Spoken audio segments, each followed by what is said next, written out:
This is the chairman and the artist, where vision meets creation. Let's talk. Welcome back, everybody. My name is Rafael. We're over here in Reno, Nevada, broadcasting live, recording it for later editing because you guys will see the whole thing later. But anyway, the chairman and the artist, we're back. Waka's over there making sure Google's working. Get on your Google, Wato. So see if you need to get on the hotspot. And then we have a new person today. We're gonna get to know about her challenges and her efforts. What kind of stuff made her go and create a podcast for scary people or scaring people. Her podcast has to do with the paranormal, which is something I enjoy a lot because lately I've been seeing some shit that I could not explain. And I said I never saw a ghost, but I did sleep with one. So that's one of my ghost stories, and that happened in Mexico. And this time I had a witness when we watched lights. But we're gonna hear all from her what kind of adventure she's been taking on this podcast. Welcome. What's your name? Introduce yourself, okay? Nancy Vazquez. Sí, Nancy. Yep, Okay. Nancy Vazquez, and yeah, thank you for that intro. And It's terrible, huh? and yeah, I mean, I'm a local journalist here for Telemundo and Okay. Channel 8, so both English and Spanish. And yeah, like you said, I'm venturing out from kind of the main communications that you see in a day to day. Putting that creative edge on it and following kind of that storytelling passion that I have into that creative outlet, which is the spooky, the lo oculto, ¿no? Are you doing it in Spanish or in English?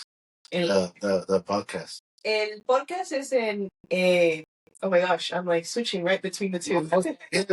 Hey, by the way, this is for bilinguals coming. Yeah. We're gonna switch back and forth, so fucking deal with it. Así es la cosa. But I don't want to stop the creativity of thinking. Yeah, make sure it's recorded. So your podcast is in Spanish, but I'm pretty sure you can interview everybody and anybody. It doesn't have to be all Spanish. No, definitely. I definitely don't let, language barrier definitely deter me from doing a story, even in for the news and stuff. You can always subtitle things and voice over things, so that definitely shouldn't be something to not tell somebody's story or share what they have to say. Now here comes a goofy and funny question, Yeah. but I am curious. The Channel 8 hire you because of your bilingual, or did they hire you because of your expertise, or what's going on there? Was that one of the angles? It's like, I'm going to get in there one way or another. I'm going to get bona fide. I think it was definitely like a 2-in-1 thing, so it was like, okay, we're hiring you for Telemundo. Oh, but you're bilingual, so, when we need it, you can do Channel 8 too. And I was like, yeah, I guess so. We need somebody to do the report on the Hispanic history. So we're going to put you to report on what's going on with the Latinos and this and that. Which are the best food trucks in the neighborhood that we can feel safe to drive up and get a burrito, Many months ago, I tattooed actually somebody from Channel 2 News. Oh, really? Okay. Yeah, and this guy had to hide his tattoo because he was afraid to get fired. And I'm not seeing too many, but they are coming up here and there. There's actually newscasters and news media now with tattoos. Where back in the day, it was very taboo. They're still kind of like that. The anchors, they have to have a certain image. Yeah, no, definitely. And that's kind of also, I definitely like tattoos. I have a few. But definitely I've had to think. I mean, when I was in college, it was like, okay, whatever. But I think I always had in my mind, though, oh, I need to be careful because there's still that taboo. So I have a biblical angel on my arm. I have one on my ankle, but they're places that if I'm on TV, you don't see. You don't see them. Mm-hmm. And there's definitely still that stigma with for example, I have my nose pierced. Mm-hmm. I always get told oh, can you take that out when you're on TV? Which is strange because I've had other professional jobs before this where they were like, oh, it's fine, you're fine. And sometimes se me pasa and I don't take it out. And that never has an issue. But which one is it? Do you think people are just being assholes and say, hey, let's show her that we have power here, and we don't like that kind of look to represent in our studio. Instead of saying, hey, this is a new look, maybe this is something cool. This is something that's going on with the 20s and 30-year-olds right now. You know, it's not, maybe we don't understand it, but this is the kind of hip and new stuff we need. Because some of these fucking newscasters, I'm sorry, but they're getting too fucking old, and you know, and what's her name was on it, pinche wrinkles were everywhere. No mames, la suta de la mañana trying to, ay, güey. That's why I turned to the Mexican news. I was like, no, I like the Weather Channel. Oh, no. Weather ladies. Bien sexist que son los Mexicans. Like, also drew me to, like, for example, the podcast and like the scary stuff. It's just kind of appreciating, like, I guess your life more, right? Because it's like, okay, something like that horrible has not happened to me in the crime realm. Yeah, and also, yeah, I mean, it lets you appreciate, you know, how good you are and where you're at and how safe you are and the environment that you're at, and also be afraid, be alert.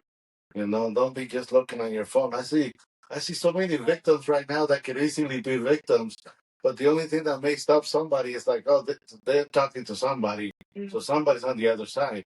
I grew up with what was that show? Was it like 1,000 Ways to Die or something? Oh man, that was horrific.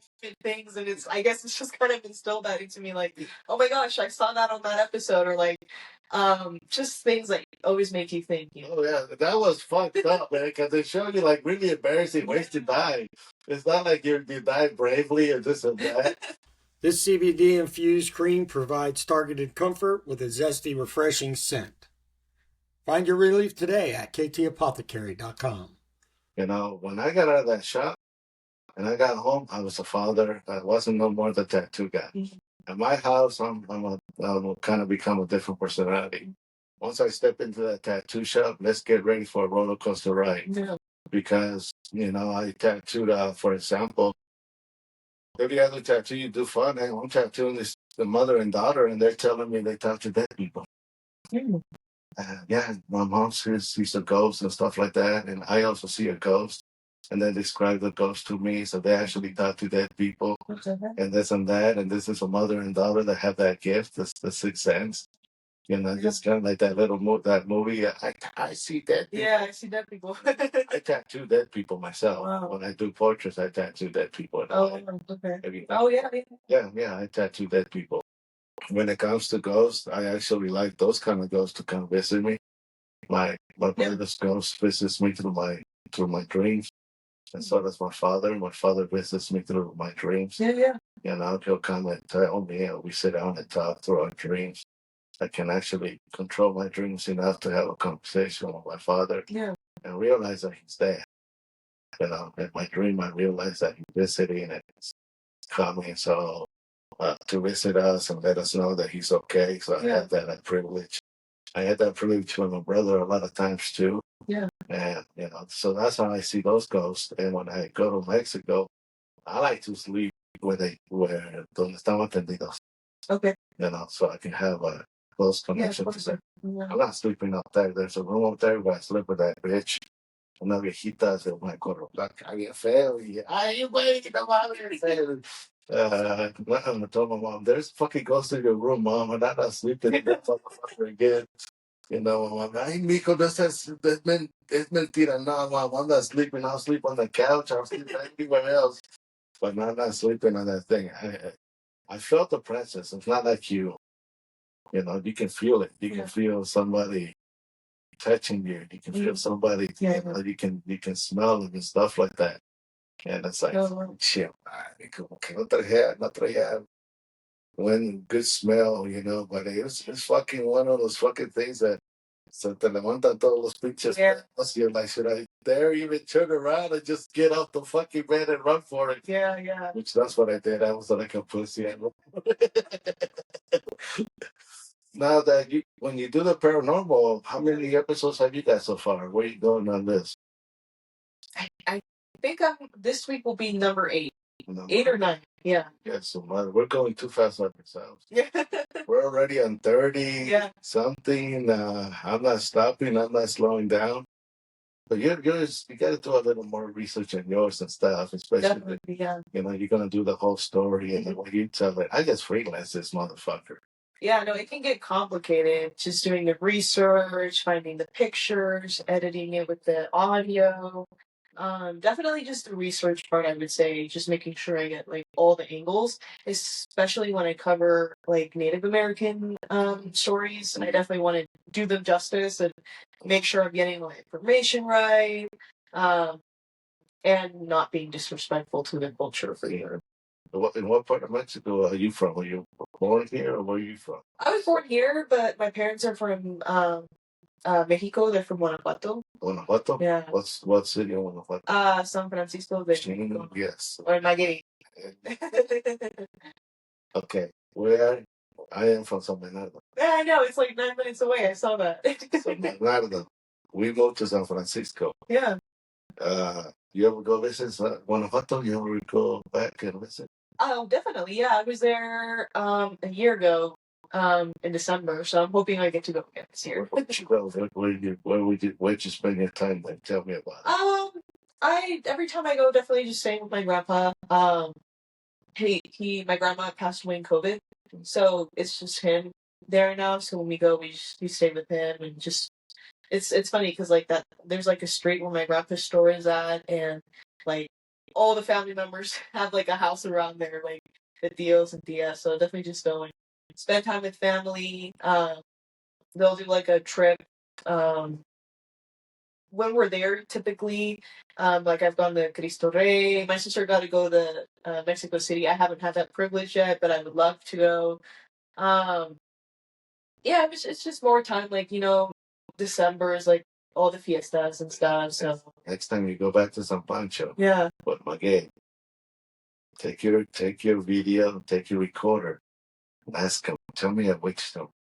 oh yeah, no, for sure. There's a lot. That's witchy. Yeah. That we have witches all over that area. Yeah. Everybody's got a witch story. Oh, for sure. And when I go there, they start telling me all these witch stories, and I'm like, and this is grown up adults. This is not kids that are telling you the stories, and they're telling you experiences and craziness shit that they experience themselves.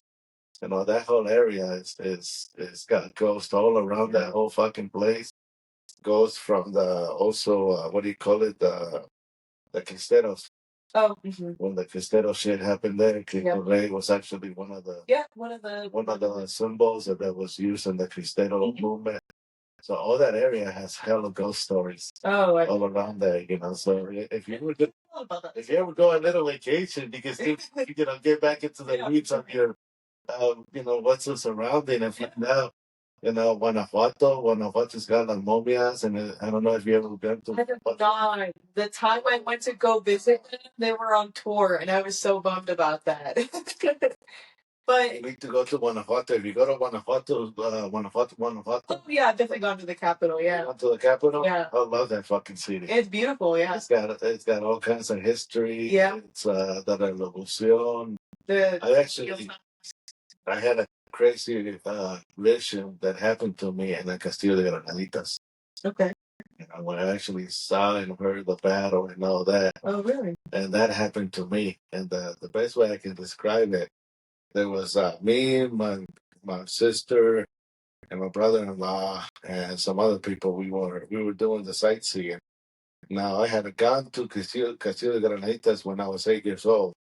And my grandpa made us read all the fucking things. My grandpa wasn't bullshitting when it came to, you're going to go to the museum and have fun. No, it was actually read all this information. So we had to read all the information, all the craziness that happened there. And then I go back there probably when I was around 18 or 20 something. Yeah. And I go back there and I'm hanging out. There's a tour guide. And the tour guide is telling the fucking story. But why does that shit is happening? The best way I can describe it is from that movie, what do you call it? The Mummy. Okay, The Mummy Returns, the second part where that girl keeps traveling back or sees visions of Egypt. That shit happened to me in the Castillo de Granaditas. Oh, wow. And I saw the battle. I heard the screams. I heard the Spanish and the French going against the indigenous. and and all that shit. And that shit all of a sudden went away. I was fucking tears all over my eyes. I felt so fucking gay at the time. Like, if my mother says, what in the fuck is going on here, Roger? But no, it was fucking really interesting and fucking Castillo Granaditas. That's a haunted ass fucking place. So I had an experience there myself. Yeah. Guanajuato is fucking full of ghost stories too. The city of Guanajuato. So yeah, there's so many things I've just heard like brief mentions of that would be amazing to dive into for sure. So which one are you going after right now? Which story are you covering, or which one are you gonna do next? So I typically release episodes on Sunday. This week I decided to cover the nuclear testing they did in Vegas, and like what the hell's that like? And like all the effects that it had on like the people, because they were like, oh, nothing's wrong. It's not loose. So it's like, no, this stuff has like radiation, like, and so it like gave people like cancer and like just a bunch of things that affected like all the people nearby on their ranches and stuff. Actually, photographs of like some of these people, are they mangled people? Like no, it wasn't like Hiroshima. Like it wasn't because it was like controlled.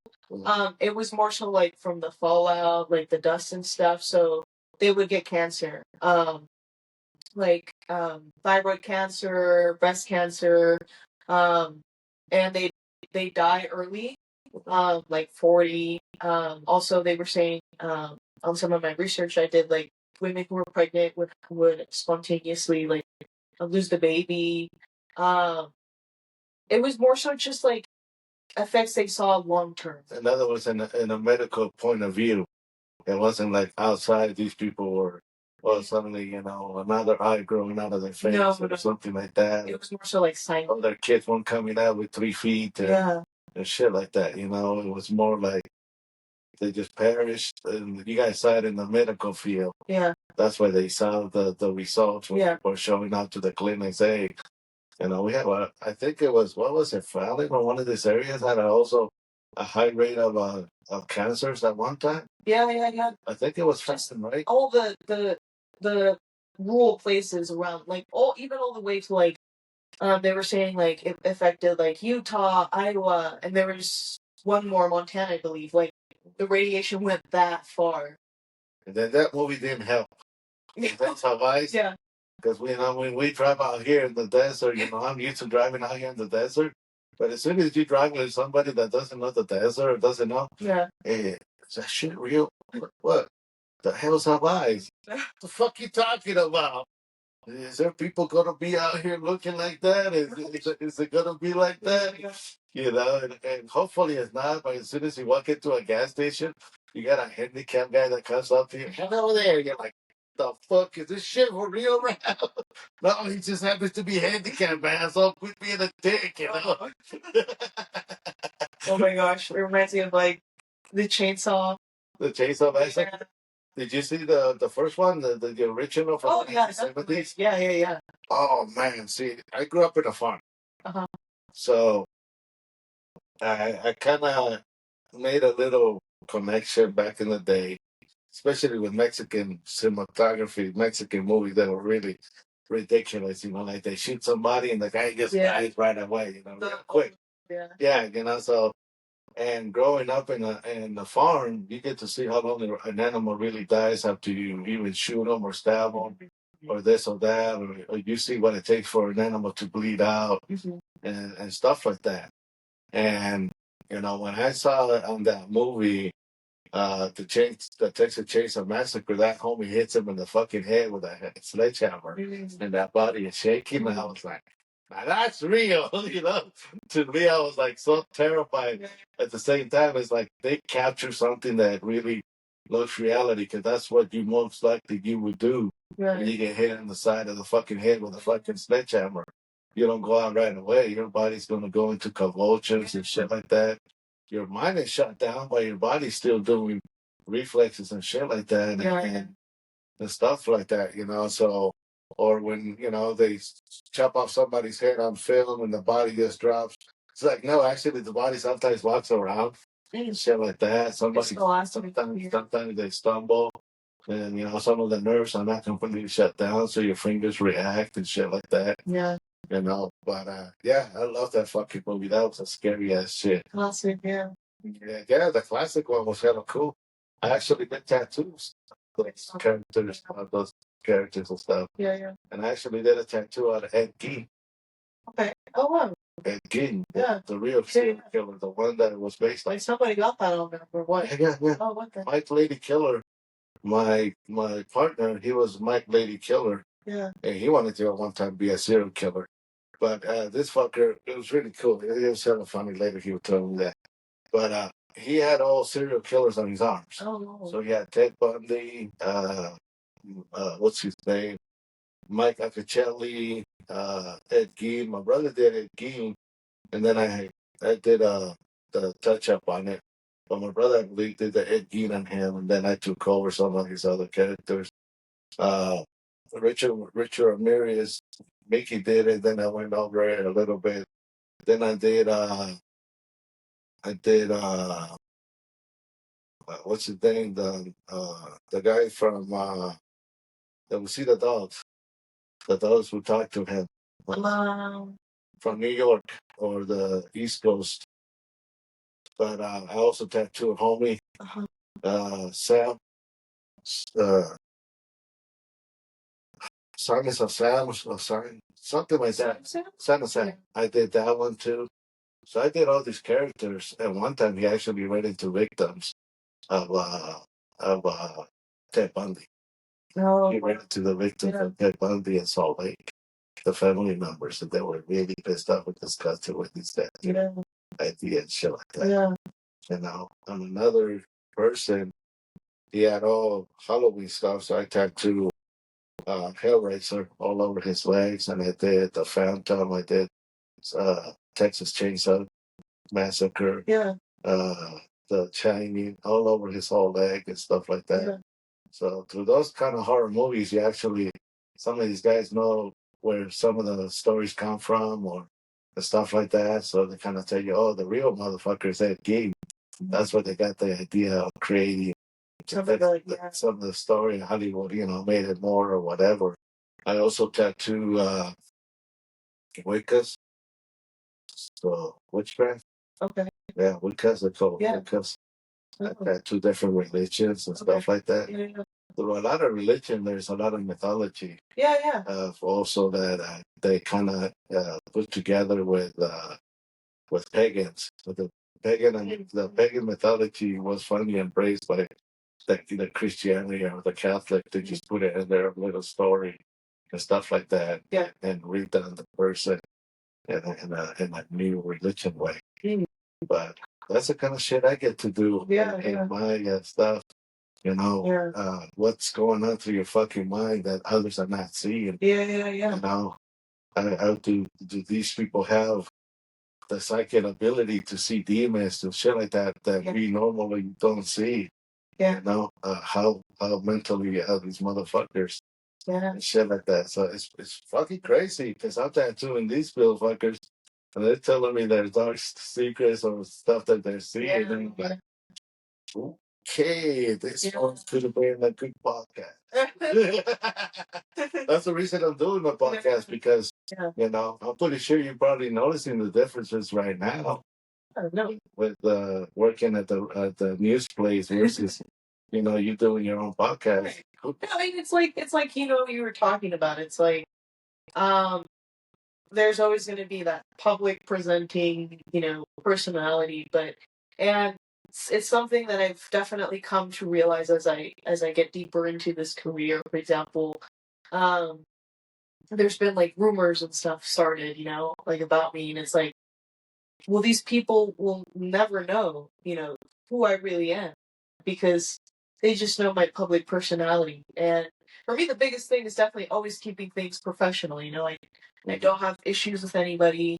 But they don't know. But they don't know, they don't know that, I mean, I can say, I'm a family person. They'll never know that because it's something that I try to keep separate and not everybody's really allowed into my private, life or space. Yeah. So it's just something that they'll never know or have the opportunity, especially if they decide to kind of start issues or whatever it may be, you know. But I want the youth to get like, oh, I get to see a little bit of Raph. I get to know a little bit of what he feels politically and this and that. And sometimes I even like, I don't like that political shit. I'm gonna leave it out. Why? Because I don't want to get political in the social media. Right. You know, and I want to present the person that I'm interviewing or stuff like that. You know, and also try not to pry too much. See if I can let you talk instead of me, you know, asking questions and trying to make it look like an interview. Right. You know, and Let it come natural, yeah. yeah, like me and this fucker, we decided to take a drive through Highway 50. You ever been on Highway 50? No, it's on something I guess. Dude, you need to do that drive. You need to make it a survival trip. Yeah. No, seriously, this fucking gonna be in other words, make sure you take a lot of water with you. Oh, yeah. And if you got some extra gas tanks, maybe take a couple of extra gas tanks. Make sure you got a good spare tire and a good car, and don't go on that fucking road by yourself. Yeah. Because the hills have eyes, that's where they're gonna come out. Me and this fucker, we're coming back from Utah. Oh, suddenly my phone became all alert. Go this way. You know? Oh wow, what? Yeah, your phone will try and deter you to take Highway 50. What the heck? Your phone will turn on and say, please turn around. You're going the right way. Am I right, homie? When that shit happened with my phone was suddenly, I didn't even have the maps, and that phone got up like, hey, fucker, turn the fuck around. There's not going to be any service for the next 8 hours. No. You're going to go crazy without your TikTok. You're going to go insane without your Instagram. We need to stay connected. There's no service. And once you're driving on that fucking freeway, you're going to notice that there's no cars coming your way either. And this happens maybe once an hour, you'll see a car coming by. Yeah. You're like, oh, okay. Well, usually you're driving, you know, but one coming at you, you should see traffic. No, this shit. And then the scary part about this fucking desert, I don't know, you driven the 395? Mm-hmm. You know, down to LA, 395? Mm-hmm. In the daytime, you know, the daytime is kind of like you look at the Bering Desert, nothing out there. Right. But at night, it lights up. There's lights everywhere. So you're like, all right, at least if I break down, there's somebody out there that can help me. Yeah. You feel over here, nothing. Oh. No lights anywhere. No, nothing for miles. You're like, oh, fuck me. If we break down, no phone service, no gas stations. In any town that you do come up on, Austin, all the gas stations are closed at night. Oh, yeah. So in the daytime, but, you know, there's barely one gas station. And, but yeah, that's fucking, there's no radio, no nothing. You really, if you want to go find yourself, go that freeway. Oh my gosh. There's a reason why they call it the loneliest freeway. Yep. You know, and then this fucking decided to go to sleep for a little bit, and I'm like, this is bullshit. Oh man, I was seeing giant babies and changing into shape. Yeah. I had to take a rest, but no, that fucking freeway, and it's like they say when there's like no stimulus to a person, either like there's somebody talking or whatever, the human mind just starts to create things or make things up. Yeah, I saw some things I shouldn't have saw. I saw a car kind of covered with bushes. I'm like, I'm leaving. I'm not staying. I'm not going to investigate. You know, or it could be a mirage. I got to see what I thought was a little kid walking in the front, and it wasn't. It just kind of like a mirage. Oh no! Yeah, you know, those stuff for that. Well, what it is also when I drive very tired. There's been times one time I was driving, I'm driving hella tired, and I wake up to these fuckers. Hey, fucker, somebody gonna take over. Yeah. We're driving to a tattoo convention. It's like, wow, what's going on? We're fucking riding right alongside Buffalo. I heard a buffalo is driving right alongside of us. It's like, fuck you, Ralph. There ain't no buffalo here. Well, that's what I'm telling you. I'm fucking hallucinating. There's buffalo all around us. Everything is turned into a buffalo. And I'm in the middle of a race with buffalo. I'm fucking seeing things. Yeah, somebody needs to take over. I'm seeing things. Yeah, so that happens to me when I get hella tired. All of a sudden, I see things and shit like that. But fucking Highway 50, you need to go on that one. I think you like it. Take a buddy with you. Yeah, for sure. Take your husband. Somebody who cares. You know, somebody who cares.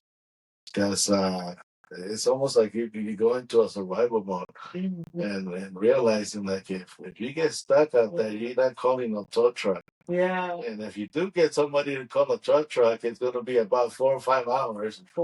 And it's fucking hot as hell. Oh, yeah. And the night is fucking cold as hell. And but I highly encourage you to take Highway 50. I think you'll like it. You might find some ghosts on that side. Oh, yeah. It's all done from the computer. I haven't gone on any expeditions yet. I did get the honor to do it in college as a student.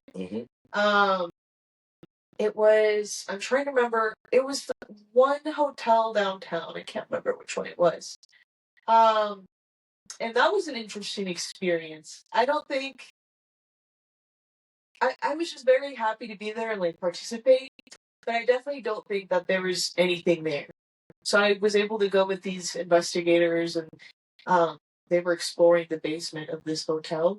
But it was just, I guess, more there for like fun, you know? What was it? The murder that happened? What happened in that? So what the story behind that was that the basement used to be like a tunnel, and that's where they would like take the prostitutes kind of to move from place to place. Just transporting people like down there. So that's kind of what the story is behind there. And supposedly the spirit of one of them stayed there. And so they tried to talk to her. Another prostitute. Everybody's concerned about the prostitute. Right.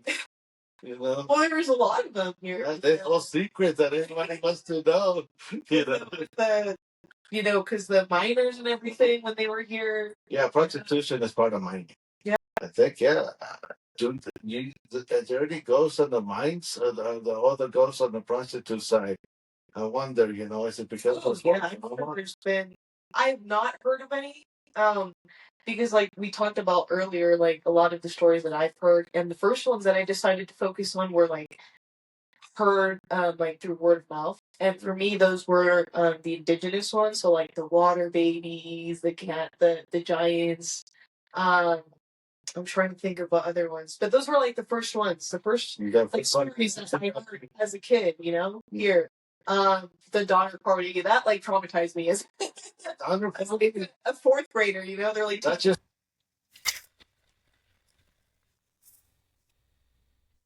Welcome to Graffiti City, your one-stop shop for graffiti supplies. From spray paint to markers, caps, and merch, we've got it all. Let's get creative. GraffitiCityNV.com.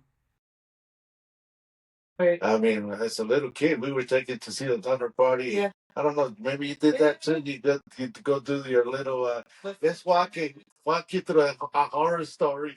Yeah. No, definitely, yeah. Let's go to a horror story. Let's go tell all the kids of what happened when you're not preparing nature. Yeah. You're going to end up eating each other. Exactly. They're like, okay, now we're going to go take a field trip to the place where it happened. Yeah, that fucking, every time we go over the Donner Pass, yeah. Like me and homie, we like to go over the tunnels. You ever heard of the tunnels up there? Mm-mm. Oh, the tunnels is awesome. You should go do a little walkthrough. Yeah. The tunnels, you might even find some Chinese ghosts there. Oh, yeah. Ghosts of the Chinese workers. Yep. I'm pretty sure there's an angry Chinese ghost of them. Motherfucker, nobody cares about me. You guys suck. I've been trying to spook people and nobody gets my spooky stuff.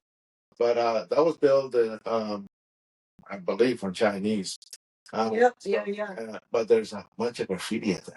Okay. There's a bunch of graffiti and stuff, and it's dark and it's kind of spooky. But that might be a good intro to go do if you're going to do some railroad stories. Maybe there might be some railroad stories about spooky stuff too. 100%. I wasn't able to like totally investigate it, but definitely I heard about the Chinese and how instead of paying them, they were like, okay, let's get rid of these guys. Yeah, either killing them or Yeah. like Virginia City. Oh, yeah. Got up there yet to do Oh, it. There's a ghost in one of those hotels or shit like that. They talk about. I think there's a couple of hotels that have ghosts. Oh yeah. And there. But I wonder if all these ghosts have to do with some love quarrel or shit like that that makes them more stable. I'm pretty sure there's got to be ghosts on some of the fucking miners that passed away. Oh yeah. Or some of these guys maybe still strapped down there. And maybe we don't hear about them because a lot of the mines are like closed now. I mean, people can't get in there because they blew them up and covered them with the rubble of the rocks. And also a lot of them are not stable to go in there as well. And you know what? Come to think about it, I have seen reports where they do mining in other countries like Peru. Yeah. And almost every mine has some kind of santo. Oh, okay. Yeah. Some kind of a thing that they pray to before they go down. Yeah. I wonder if over here we also have some kind of folklore for the mining. Do they have a santo or a picture that protects the miners? Yeah. Interesting. Because in Guanajuato, I guess women realize that in Guanajuato, that's also a mining town. Guanajuato, the city of Guanajuato was a mining town.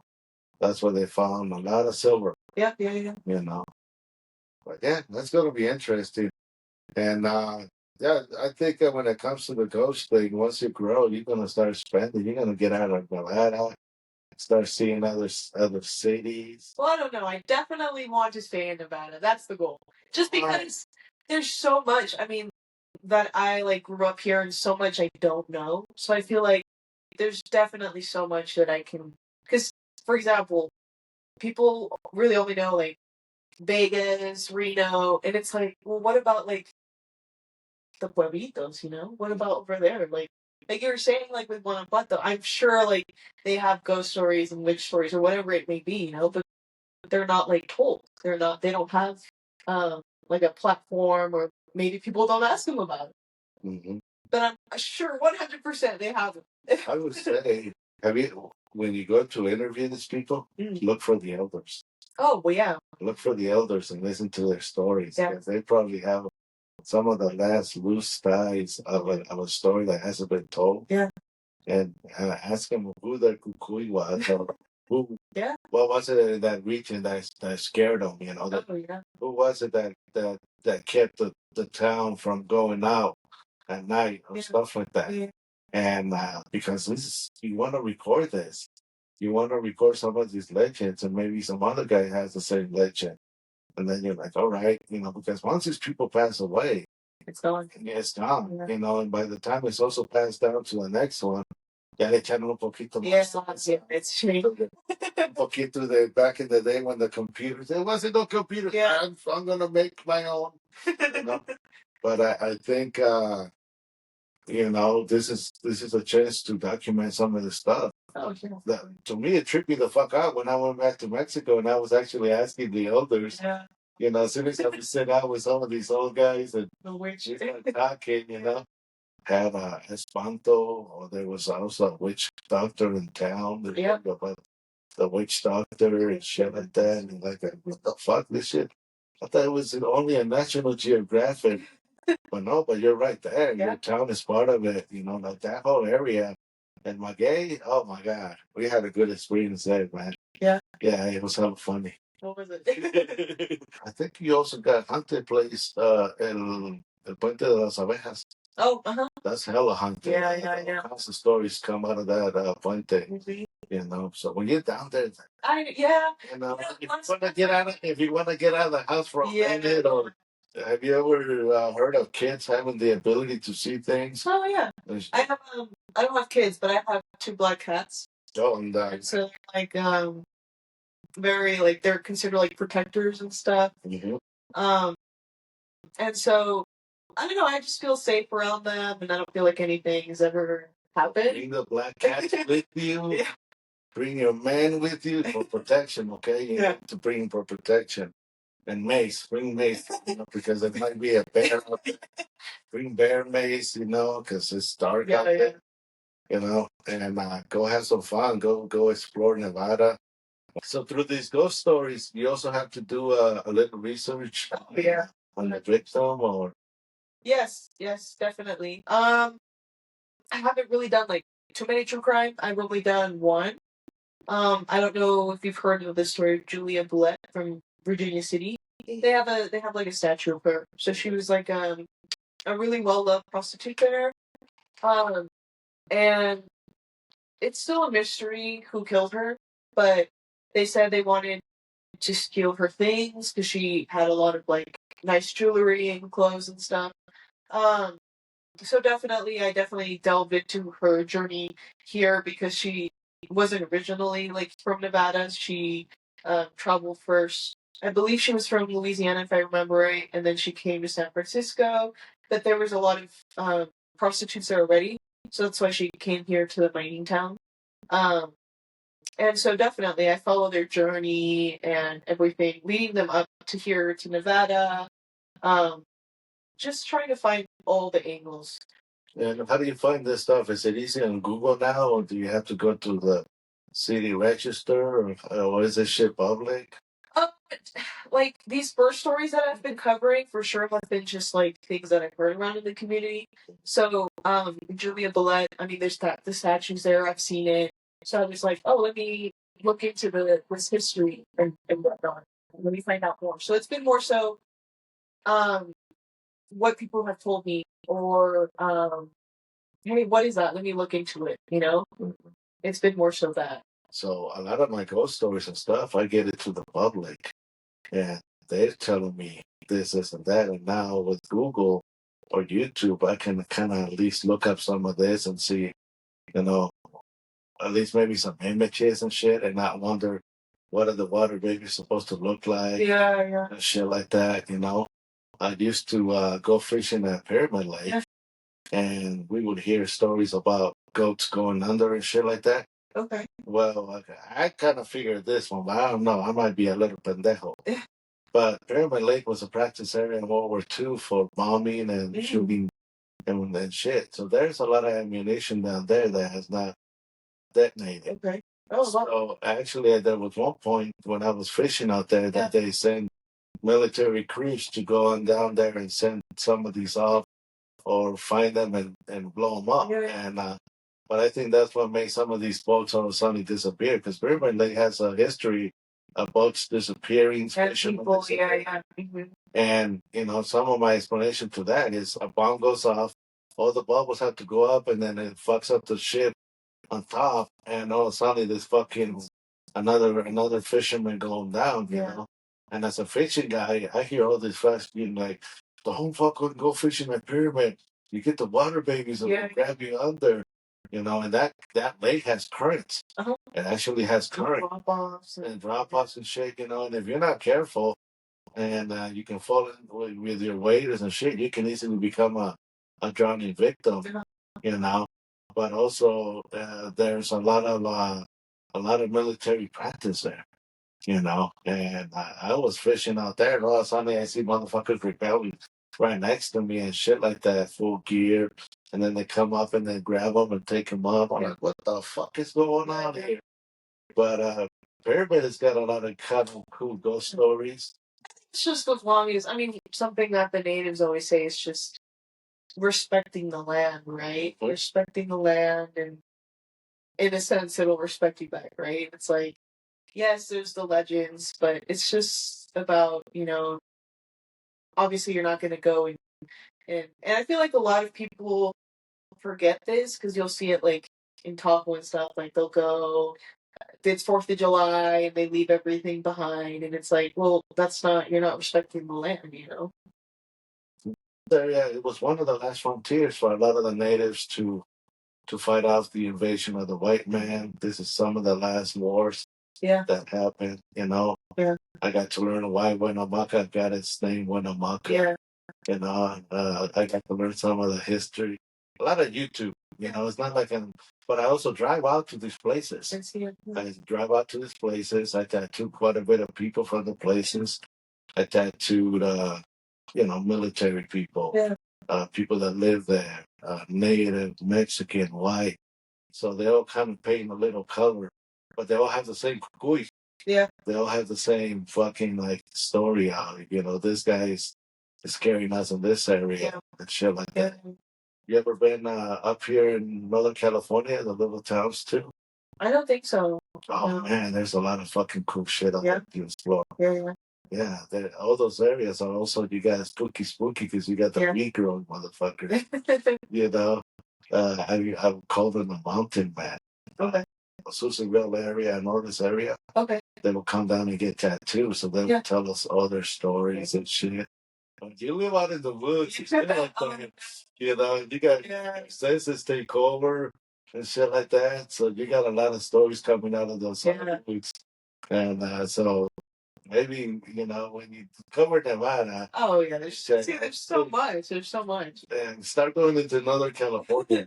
I think you're going to find some cool stories out there. Sure. And they also got a lot of mining towns. So those mining towns got to have some scary shit and stuff like that. Don't be afraid to go and visit the reservations, the natives.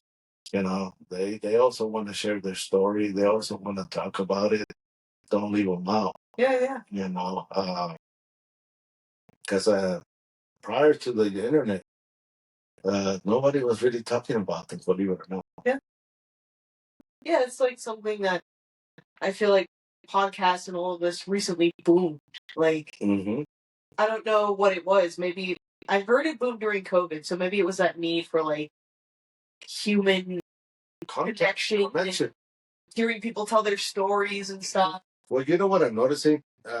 These images were all hitting my social media before I even sit down and watch TV. Well, that's because everybody, ever since, we have like cell phones and stuff, everyone's been technically considered a journalist because it's the fact of a person being able to be somewhere where not everybody else can be. Like all the videos and stuff from Gaza, because they have access to that now, and it's like been so highly documented for that reason. Yeah, but back in the day, you guys had to listen to a radio, send Becky over there as soon as possible, and hopefully by the time she gets there, she's covering the fire. Yeah. And now the fire is being covered from the guy running out of the stairs to the cat being rescued. All the elements of the fire is being captured before the fireman is going to capture on his camera. By the time you guys really sent Becky there, the story's already leaked out. Right. Everybody already knows. She's just there to mop up, which you guys got to be on the move. But that's how we find out a lot of like the fires and stuff. Although I will say, what we do have above other people is obviously that privilege and access, because it's not like they're just gonna let like Billy into the fire. No, that's not how it works, because we're trained to deal with these situations, and in a way, what a lot of people don't realize is that we're also in a way first responders as well. Like take for example like the Davis fire. The public was not able to get in there, and there was just like so much confusion and stuff, which is what we were there to help and do, is sort everything out. Like, this is what's happening, this is where it's at.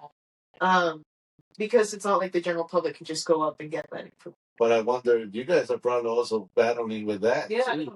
We saw so much of that, and we still see that occasionally when first, like, when Trump first entered office with all the ICE stuff. It was like, oh my gosh, they're over here in Waco on whatever street it may be, or they're over here in South Reno or whatever. And it was like, oh my gosh, like, I was so stressed. Like, it took such a big toll on me. Why are you stressed? Because it's like, they'll come up to you too. Well, it's like, you're born here. I take care of like my family and like the people I care about, Yeah. And just like the people are worried, and it's like, no, and it's so frustrating because a lot of it was uneducated people like saying like, oh, this is them, and it's like, no, that's not them, that's a band pool from here. Just because it's green and white doesn't mean it's a place, Everybody's in a paranoid situation. Yeah, no, I understand. It's not a time to, it's not whether a time you're to, legal or not. Yeah. You can also get caught up in the situation. Yeah. No, for sure. There's a lot of us that are, we can say, Chicanos, that get treated in that situation.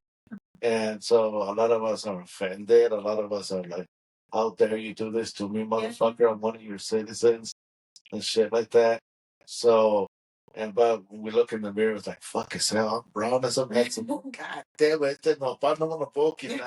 So you also realize like you're caught up in this stereotype or this movement until you prove yourself, hey, I'm a citizen.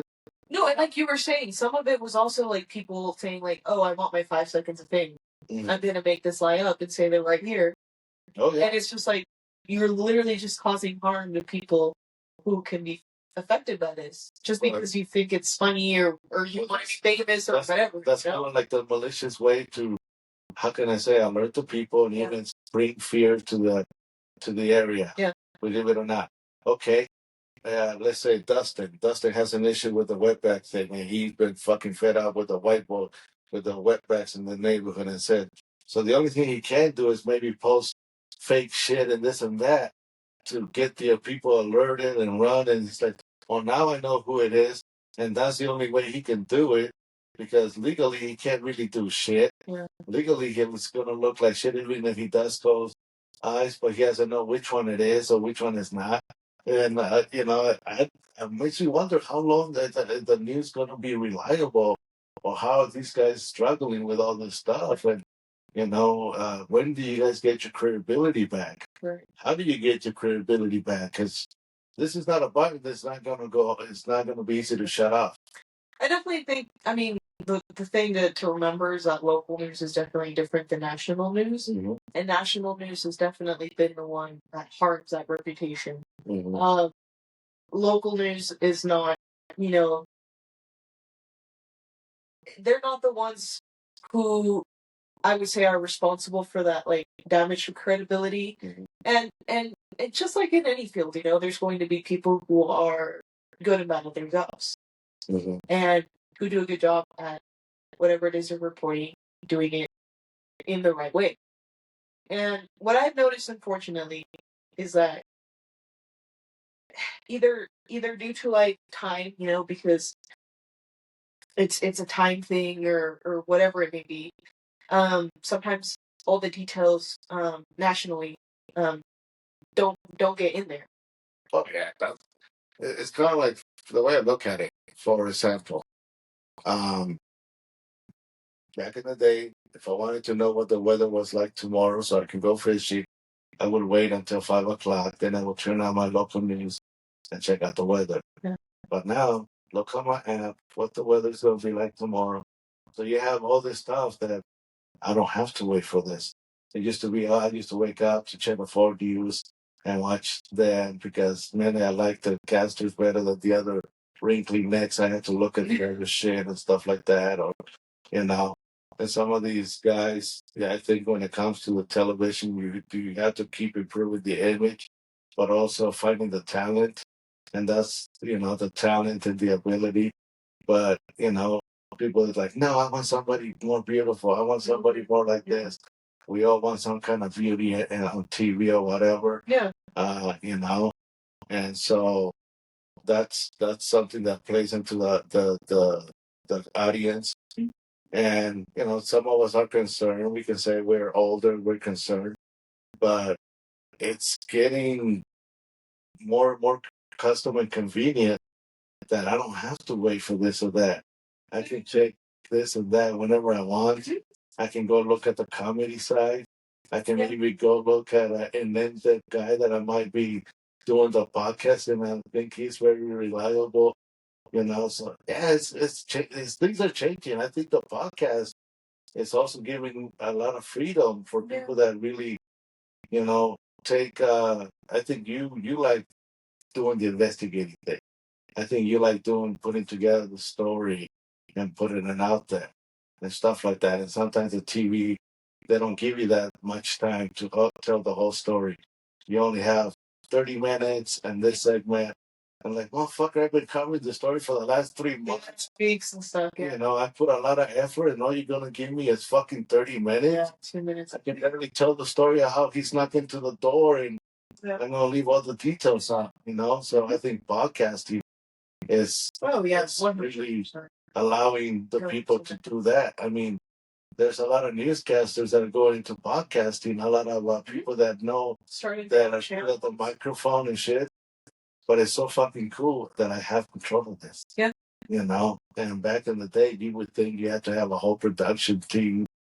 It's the fucking place downsizing too. Now that everything's becoming computerized with you guys. Oh, 100%. And well, and the fact too that yeah, like it was a whole production team, and now it's like this one person is expected to know how to do everything. You are the makeup artist. You are the um, camera person. You are the editor. You are the presenter, the reporter, the writer. You're everything. So in order to cut down size, they realize, oh, we can have this guy do 3 jobs. Yeah, exactly. Take out This guy knows how. This guy has all the jobs. and these other guys never wanted to learn how to do this computer shit, so they got booted out. Yeah. And it's fucking crazy that computer. And we don't. How are you doing with that? Are you playing around? Are you understanding Mr. Computer and all that? Oh yeah, it was like first thing you learn, like in college when you're studying this, is how to do that for sure. Okay, yeah, because in our industry, the computer is also destroying the tattoo industry. It's fucking it up. It's blowing it up. It's doing good things, but the old timers are having a hard time adjusting to the computer. Oh yeah. You know, so I wonder. I'm pretty sure there's old timers in your line of field that they don't want to adjust, or they think it's like you need to adjust to this, or you at least need to know the language. But the people that have stayed, because like you said, a lot of them were booted. The people that have stayed, who don't know how to be the one-man band, they were able to stay because they have something other people don't, and that's either personality and knowledge, experience, their storytelling. For one reason or another, they were able to stay because of that. Yeah, it's a special talent. Yeah, you know, which I'm sure is true in tattoos, right? Like you just cannot replace this style. You can't replace me. Yeah. You know, people, if they want to get tattooed by me, they have to get tattooed by me. If you're not going to replace also somebody telling the stories I wrapped it tattoo. Yeah. You know, because I wasn't just tattooing, I was bullshitting, educating, or maybe learning from them.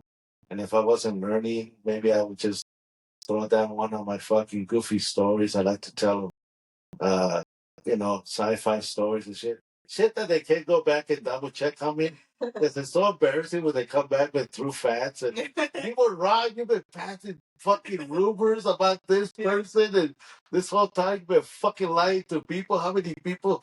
So I like to talk about that kind of stuff. Because it's like, look, motherfucker, it was about a ghost. And I didn't do all my research. I was just fucking scared. Yeah. You know, but when you start trying to do historic things and this and that, you're going to be challenged. Oh yeah. Challenged on your intelligence. You're going to be challenged on your reporting, or even if you report something that a group of a tribe or a nation sees as, oh, you shouldn't say that about our nation. You're not even part of our nation. How dare you even fucking talk about our nation? Right. You know, so it's not that you're insulting a whole nation. The motherfuckers like, damn, which one is just going to come over here and put me in check? What I definitely see is because I'm bilingual and I grew up here, and it's like what I definitely see or have struggled with is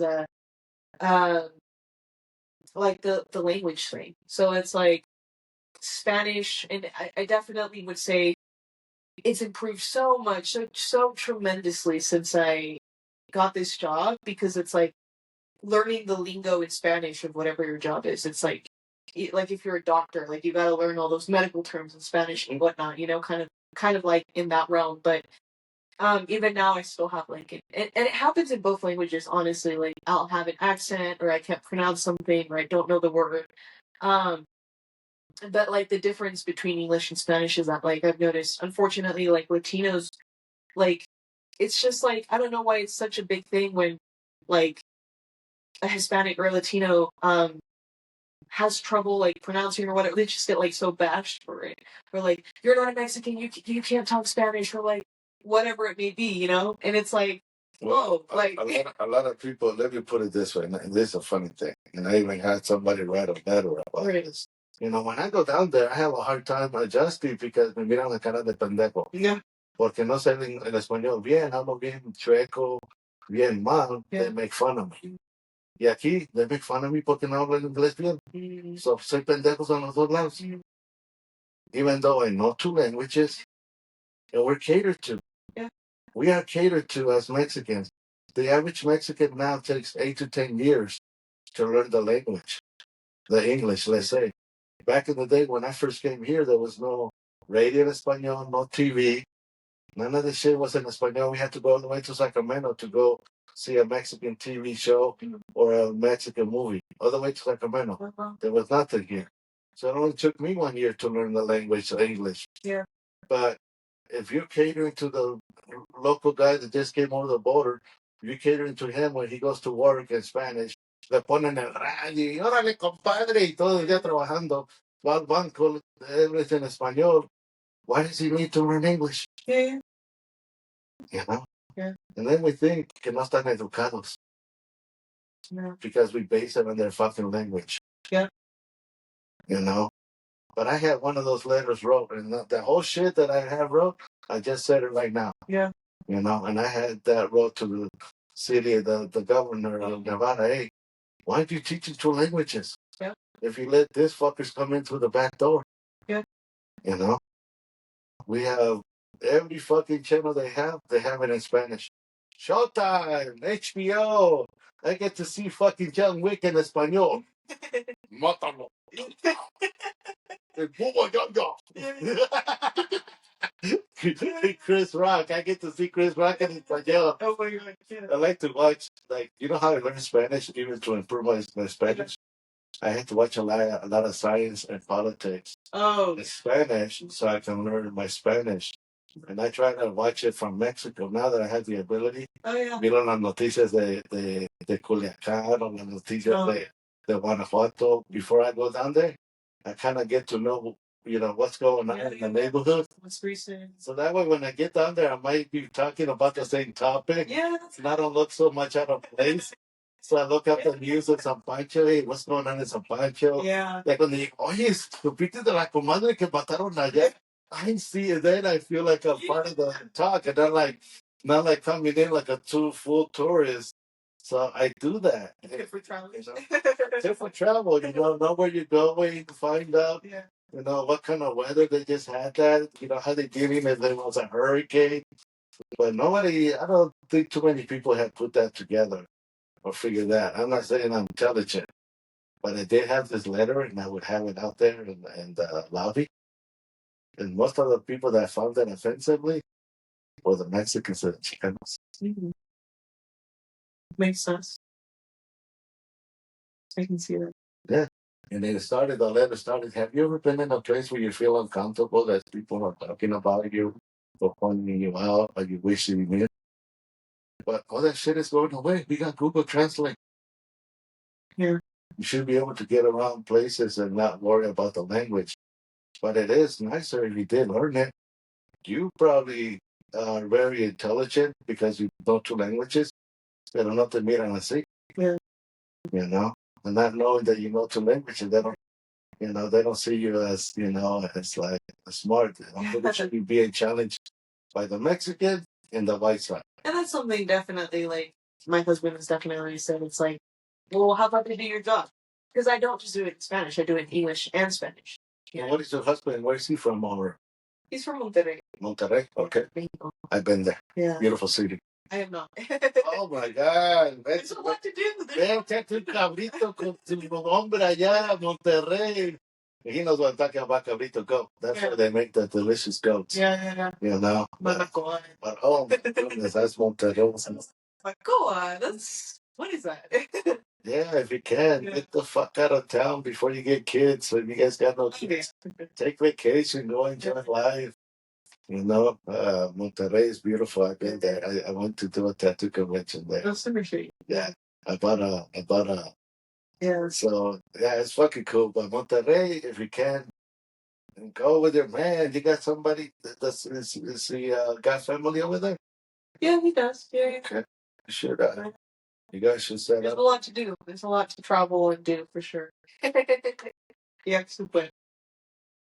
Yeah, now so you grew up in Reno. You were born in Reno. And how old are you right now? What's school you go to? 23.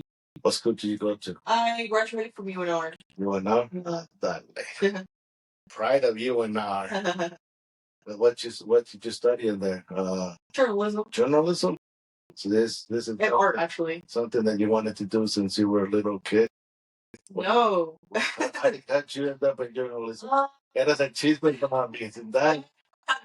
No, actually. It was just something that happened when I went to college. Actually, I was more like into art and like drawing and stuff like that. Writing was the biggest thing. I wanted to be like an author, and that's something that's definitely I still want to do. You should be able to. Yeah. And it's something I've been like working on all these years. Honestly, I've been writing since I was in like second grade, I want to say. And actually like horror things too, if I'm honest, because I would have like really crazy nightmares, and I had like a little dream journal, and I'd like write them down. And now it's like turned more into like poetry and stuff, and like just like my life and stuff. So that's definitely something I want to publish one day. No, please continue on your journey. Yeah. We should keep going at it. Don't fucking stop on it. Don't use the news, use your investigative reporting and all that. I think it'd be awesome one day that I'll maybe reading one of your novels or whatever. Yeah. I do read, just to let you know. Of course. I'm a book guy. Yeah. I'm not a kind of person who likes the Kindle or whatever. I have books. I'm actually the reading type motherfucker. And that'd be nice. And then maybe you can sign it to Raph. For sure, yeah. Yeah, believe me, you'd be surprised how fast things can move. Or Yeah. and if you went on this journey in 2 or 3 years, I might be talking to somebody who's already talking to Oprah or something. Yeah. Do you have any dreams or anything that you want to accomplish? I feel like I've kind of really done a lot of those goals I wanted to do, except for one, which I feel like isn't like even anything crazy. But it's just something that I've always had since I was a kid, and that's to travel to Japan. That's like my biggest dream ever. And that was just because like as a kid I was exposed. My cousins like really like the music, like anime, all of that. So that's kind of what drew me into the culture. I studied a little Japanese, I know a little bit of Japanese, and just know so much about the history. What do you think it'll take to go to Japan in a flight? It's not like super crazy, right? It's definitely attainable. No fuckers, help her out. Somebody start go to Japan for home fun. Because It's expensive. I'm not doing that. But if anybody cares about helping this girl's dream to become the next Japanese visitor, and then after that she might immigrate over there.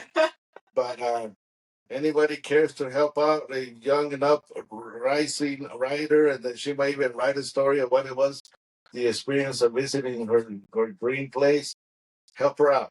Let's start a GoFundMe. Let's see if the Chicano world can help out a sister over here. A ver si es cierto. But you're supposed to push shit out, in case it happens. If not, and you know what's been crazy is I've gotten so close to like accomplishments in like school, but there's always been something that like comes around. So, when I graduated high school, because I was part of like a first generation program that helps students, like low income students, get to college. I had to write a letter, and there was like a sponsor who was there was a couple countries you could choose from, like Africa, Japan. There's a couple European ones, but honestly, Europe has never attracted me. Yeah, exactly. And I don't know. It's just I've always just like felt I wanted to go to Japan. Japan will be more more to learn from. Yeah. More captivating for you, I think. And I won, like, that my letter got chosen, and so they were like, oh, you got a scholarship to go. And then COVID happened. Puta madre. So it's like, no, that free chance to go to Japan, it was just gone. See, could somebody help her out with a good fortune, and somebody that has a little bit of cash help her antes de que tenga morritos, help her out, her and her man only, or maybe she can escape from the marriage for somebody send her on Channel 8. Which one you work for Telemundo? Yeah. Telemundo, come on, help her out. Send her out to investigate. You know what happened to Pokemon or whatever. Send what happened to one of these characters. That's what he has an excuse. Use the company money as a write-off. But help homegirl to live one of her dreams, one of her challenges. You know, I think it'd be kind of cool. And not, chingue su madre, buy your own ticket. Yeah. Put it on payments and then escape. Definitely. Yeah. You know, because if not, you're never gonna do it. Don't put it on the back burner. You know? And that's something I'm still learning to grapple with. It's like all my life, it's been like this. I mean, as an older sister, as first generation, it's always been like salir adelante, no? Like focus on work, focus on studies. And I've never had time to actually just start explore and do me. Focus on you. Focus on you on that one. Yeah. Believe it or not, I think you're also going to be able to write something about your travels. And if you write about your travel, it'll give you something to do. Second, you fulfill that dream. You finally get to go. Yeah. Especially at this age. I think this is a perfect age for you. Go and experience, go see a little bit of the nightlife. Go check out the sushi. Stay away from the deadly fish. Don't fuck with that. And go for it. Don't let money situation. And it's hard. It's hard because it's like I've always just been so responsible with everything, and then I see like friends who have gone already, and it's like, what the heck? I didn't know you liked Japan or like whatever, and it's like, they just get to like party and like enjoy life, and I'm like, how? Like, just go do it. Go buy the fucking ticket. Then you got something to figure out. Buy the tickets like 2 weeks, 2 months from now. Yeah. And they're like, oh fuck, I gotta start saving money. I gotta start doing this. Yeah. I got, and then you're like, chingue su madre, I got 300 for lunch and breakfast and dinner. It looks like the rest I gotta figure out down there, but at least you're going, And then somebody will take pity on you and maybe hire you and be back at the kitchen for a little while until you make your. But if you got your round trip thing, you just gotta know how to survive and all that and understand it, because don't let that opportunity go. I'm at my age and I envy my brother. My brother, he travels to Japan, he travels to Europe, he travels to all these places because through his tattooing. Right now, I kind of close my tattooing, but I do travel. Yeah. I travel to Tucson, I travel around, I hate flying. I travel to Mexico. Yeah. I like going fishing with my brother, but you need to travel. Yeah. Especially if you have that dream place. Yeah. Go do it. And it looks like somebody already tried to throw a wrench on your expectations. You're going to get a freebie preaching. Yeah. It did the same thing for me. I'm not Yeah. about that, but no, you should. I think you should really figure it out.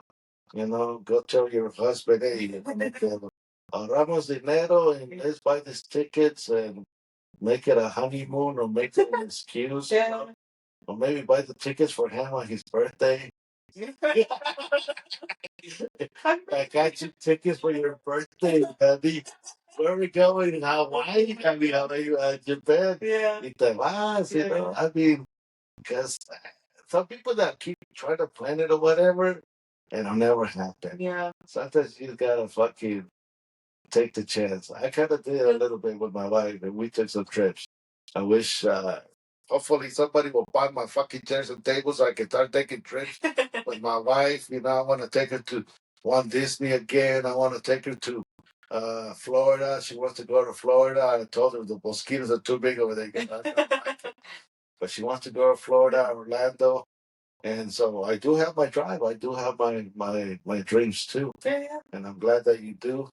I think we're almost, what time is it right now? Dos y media. Damn, we done 2 hours already. Oh, really? Okay. No, las 12 o las 2? 12. 12:30. We started almost 2 hours. Not that bad, homegirl. Yeah. Nos echamos una plática. Yeah. And I'm glad, hey, put in your podcast so that people can start your podcast. So, whoever wants to get a chisme about the brujas. Yeah. It's Neva Dark, so NEVADARK, 2 Ks at the end. And that's on YouTube, Spotify, and Apple. Okay, so follow her on her Do you have Instagram too? Yeah, so Nancy._Vaz on Instagram. I take photography on there. You do? Okay, she does photography. What kind of camera are you using? I have a Nikon D3000. Yeah. Brothers. I use Nikon. Yeah. So yeah, what kind of photography do you do with that? Freelance, I would say. Just I honestly have been so bad about it now because it's just been so many things on my plate. But I like to just go out and take pictures of whatever just I feel like is calling to me in that moment. I think my favorite ones that I've done semi recently was when I went to Mexico and I took pictures of like